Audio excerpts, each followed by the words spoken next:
Bonjour Lucas, merci de nous accorder cet entretien sur Objectif Guerre. Ce soir, vous affrontez l'AS Cannes en huitième tour de Coupe de France. D'abord, que représente pour vous cette compétition? Est-ce que vous ressentez toujours cette excitation même après plusieurs saisons dans les jambes?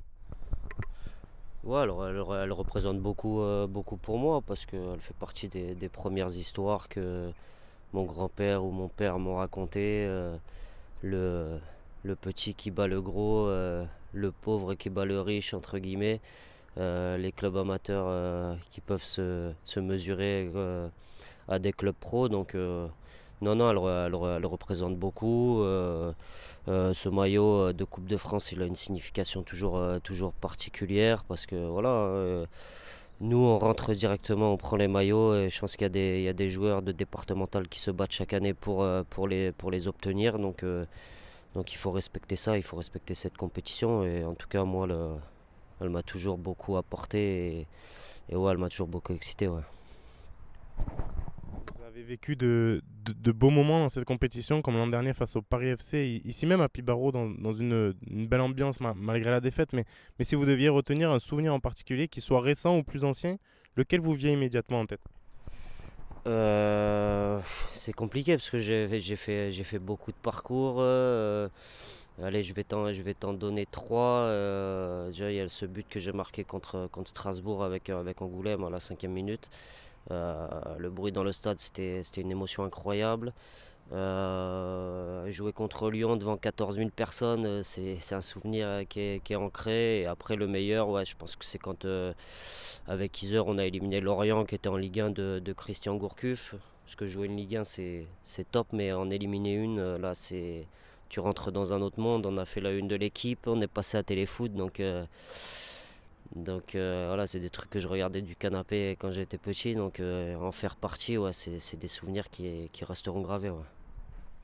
Votre coach Hakim Malek dit souvent que la Coupe de France appartient aux joueurs.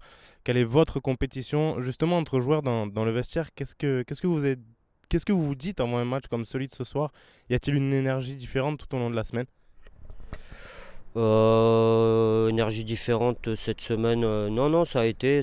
Après, il y aura forcément, les matchs de coupe, ils ont toujours une saveur particulière, donc c'est du one-one, c'est toi ou moi, c'est tu tombes ou je tombe, donc ça donne toujours des matchs particuliers. Après, pour l'instant, j'ai pas senti d'excitation particulière. Je pense que l'excitation, il faut l'avoir samedi et pas avant, ça sert à rien de faire le match avant.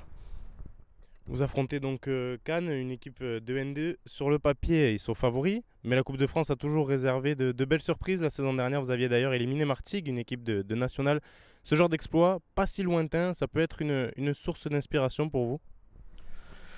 Oui, oui, après, il n'y a pas besoin de vivre ça. Chaque année, on voit que la Coupe de France, il y a son lot de surprises. Donc ouais, ouais, on joue une grosse équipe, même si elle est malade en championnat, avec des individualités qui sont très fortes. Voilà, ça va pas être simple.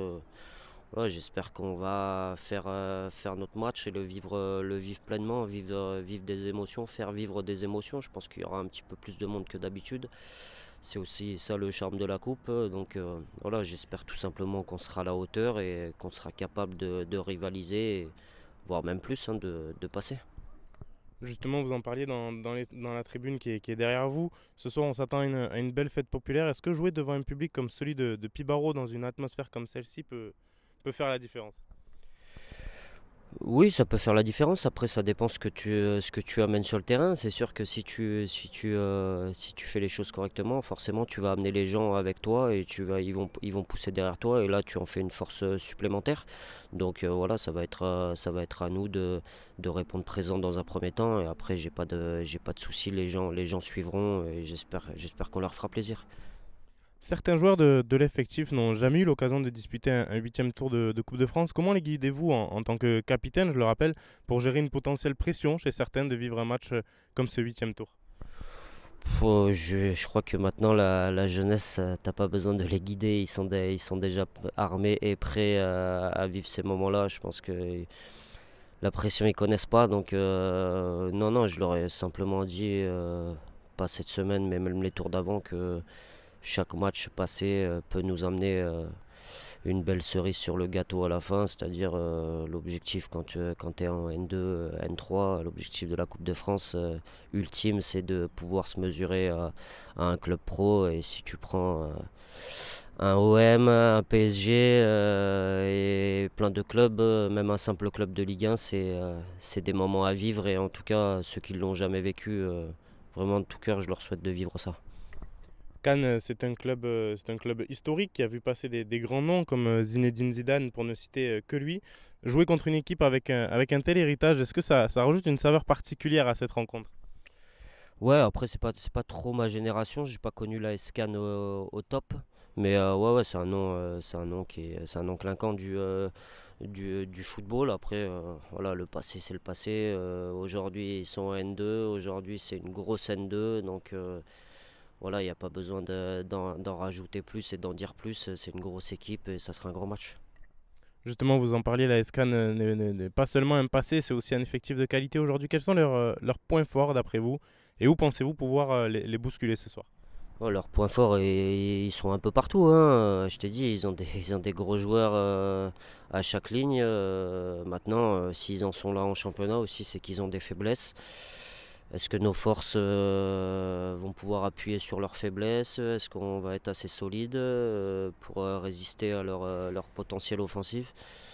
C'est toute la question du match et ça, je pourrais que y répondre à 20h ou 20h30. Au-delà du résultat, que voulez-vous que l'équipe montre sur le terrain comme visage? Non, j'aimerais simplement qu'on vive le match. C'est ça le plus important dans ces rencontres. Après, tu peux te faire éliminer, mais l'important quand on rentre sur un terrain, c'est de vivre des émotions. Et elles sont décuplées en Coupe de France. Donc, tu vois, j'étais déçu l'année dernière par rapport à ce match contre le Paris FC parce que j'ai pas l'impression qu'on ait vécu des émotions folles. Donc, c'est ça qui a été dérangeant à mon goût. Voilà, j'espère simplement qu'on va vivre un truc sympa et qu'on sera à la hauteur de l'événement. La Coupe de France, c'est aussi une aventure pour toute une ville et ses supporters. On en a parlé précédemment en tant que capitaine et bien aimé des supporters. Qu'est-ce que cela vous inspire personnellement de représenter à l'aise dans une compétition si populaire finalement? Ouais, bah, la Coupe de France, c'est vrai que c'est important, pas que sur le terrain. Ça donne de la visibilité à une ville, ça fait parler de toi, ça te sort de ton championnat, donc en dehors de la région ou du département. Donc non, non, c'est une fierté et j'espère qu'on portera haut les couleurs de l'Olympique d'Alès. Merci beaucoup Lucas.